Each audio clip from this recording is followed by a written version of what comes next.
abortion or adoption. Assisted adoption and assisted reproductive technologies, they call ARTs. The Bible clearly says God is the giver of life, author of life, according to Psalmist 139. So He gives life. It's not because of male and female coming together, having the child. No. The giver of life gives. So how we are going to treat the life inside the womb? See, we are in the scientific advanced world. Know very clearly some of the surgeries, neurosurgeries and cardiac surgeries, organ replacement surgeries. We are well aware of it to some extent. We know a little bit of smell or a small idea on that. So this abortion, according to Bible, forced abortion is wrong. But the technology have come, the embryo adoption. Science and biblical perspectives presents complex ethical and moral considerations. We, in this video, talking about the updates that includes science, biology. Some time ago, in Egyptian mummies, there were some of the seeds which is more than hundreds and thousands of years old. Some of the seeds were brought to Israel and they did the study and they made proper conditions for the seed to grow, and the seeds were started growing. In the same way, from USSR, some of the scientists, those who don't believe in the God's almighty power, creation, they did a study and they made artificial wheat grains and they planted it. Likewise, the natural wheat grains, the natural one with the same conditions, grown with the same facilities or the conditions required for the seed to grow, all were given to the artificial, man-made, without creators' interceptions. Like no man can do anything without, no scientist, no technology can do anything without creator's creation. Scientists thought that they made artificial wheat, but it was not growing. So He is the author of life. He is the creator of all. Anything man is proud of, their inventions have the roots from the creation created by the Creator.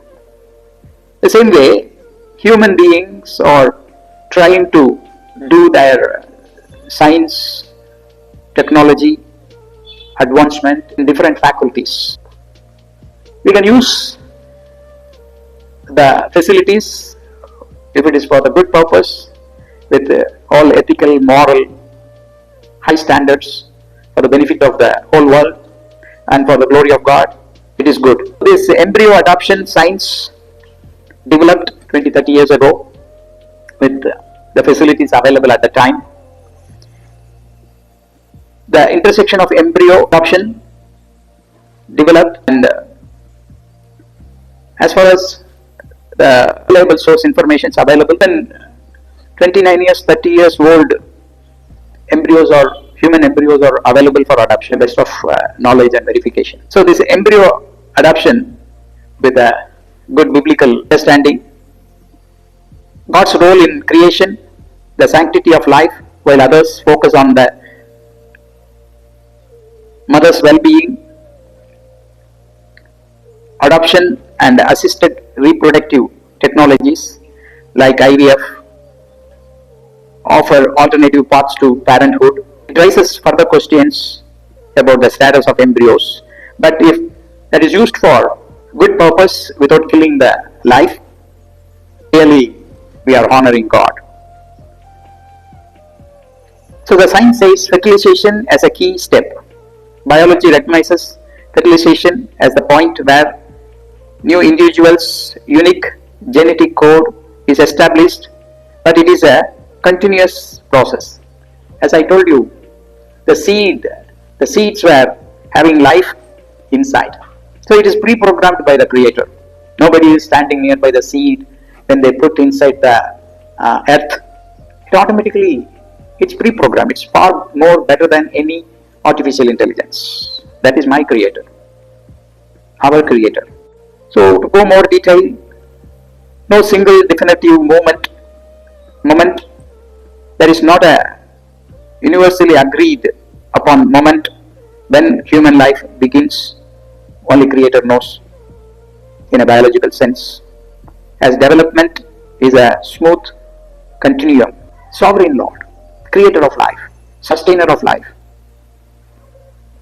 So this embryonic development is a process. Scientists observe the development of the embryo and fetus, recognizing the biological complexity and variability of pregnancy. But when we come to the biblical perspective, there are different varying interpretations, depends upon the denominational or doctrinal faith. Sanctity of life is very important because God's role in creation leading to a view that life begins at conception, because God ordered in that way. It is still continuing. No one can, no technology can, no AI can, no robo can replace that, because robots or artificial intelligent machines, they don't have life like human life. They don't have any feelings. They don't know what is love is. So on the better side, it is the well-being of the mother, and others see fetus as having a lesser status until birth.